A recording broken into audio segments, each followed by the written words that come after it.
நாங்க அப்படி இல்லை. சோத்துக்கு திண்டாடணும். 4 காசு சம்பாதிக்கணும்னா சாவணும். சம்பாரிச்ச காசை வீட்டுக்கு கொண்டாடுறதுக்குள்ள ரத்த அடிப்படணும். ஒரு நாளைக்காவது ராத்திரி வரல நாம உயிரோட இருப்போம் நம்பிக்கை உண்டா?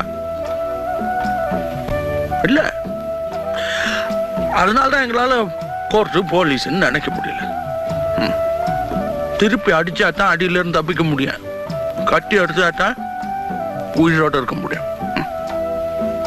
அதுக்காக நீங்க செய்யறதெல்லாம் சரியாயிடுமா? என் மனசுக்கு எது சரின்னு போடுதோ அது மட்டும் தான் நான் செய்யறேன்.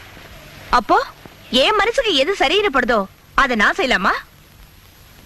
எனக்கு இன்னைக்கு செல்வா அந்த பையன் அடிச்சது தப்புன்னு படுது. அவரை திரும்பி அடிக்கிறது தான் சரின்னு படுது.